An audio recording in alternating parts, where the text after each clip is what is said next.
স্বাগত বন্ধুরা নলেজ দর্পণ চ্যানেলে। বন্ধুরা, এই চ্যানেলে আপনারা ইতিহাসের বিভিন্ন প্রশ্ন উত্তর পাবেন নিয়মিত।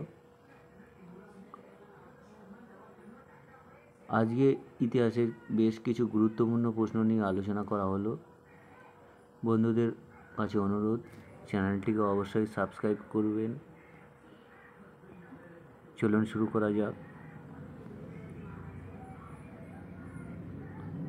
আজকের প্রথম প্রশ্ন, লোদি বংশের প্রতিষ্ঠাতা কে ছিলেন? উত্তর বহুলুল লোদি। পরের প্রশ্ন, হর্ষচরিত বইটি কে লেখেন? উত্তর বাণভট্ট। পরের প্রশ্ন, দ্বিতীয় পরশুরাম কাকে বলা হতো?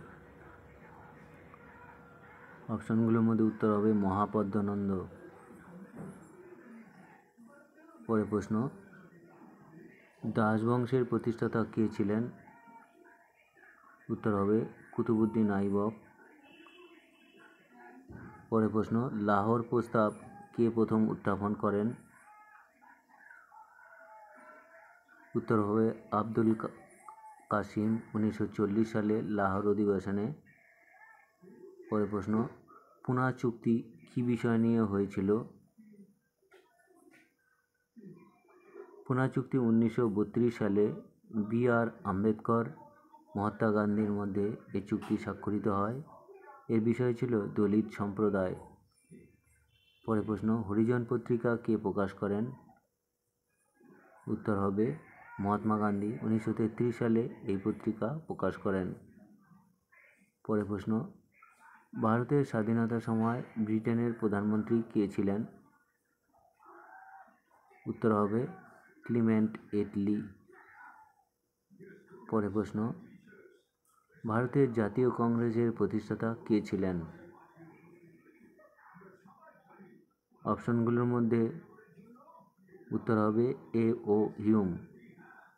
আর জাতীয় কংগ্রেসের প্রথম সভাপতি ছিলেন ডব্লিউ.সি. ব্যানার্জি 1885 সালে। পরের প্রশ্ন, মহাত্মা গান্ধী যিনি একবারই জাতীয় কংগ্রেসের অধিবেশনে সভাপতিত্ব করেন সেটি হচ্ছে, অপশনগুলোর মধ্যে উত্তর হবে বেলগাঁও। কর্ণাটকের বেলগাঁও 1924 সালের অধিবেশনে মহাত্মা গান্ধী।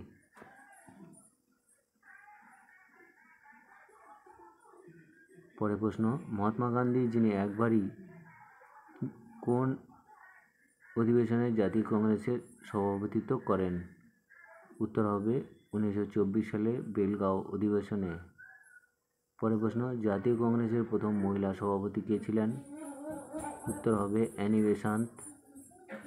পরের প্রশ্ন, গদর পার্টি কে প্রতিষ্ঠাতা করেন? উত্তর হবে সোহন সিং ভাকনা 1930 সালে সান ফ্রান্সিসকোতে প্রতিষ্ঠাতা করেন। পরের প্রশ্ন, ভারত ছাড়ো আন্দোলনে কে ডাক দেন? উত্তর হবে মহাত্মা গান্ধী 1942 সালে। নেক্সট, চৌরি চৌরা ঘটনার পর ভারতের কোন আন্দোলন বন্ধ করতে হয়?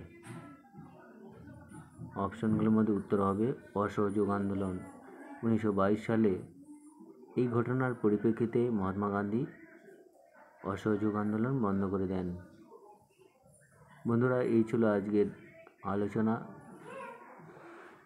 ভিডিওটি কীরকম লাগলো অবশ্যই কমেন্ট করে জানাবেন এবং লাইক শেয়ার করবেন।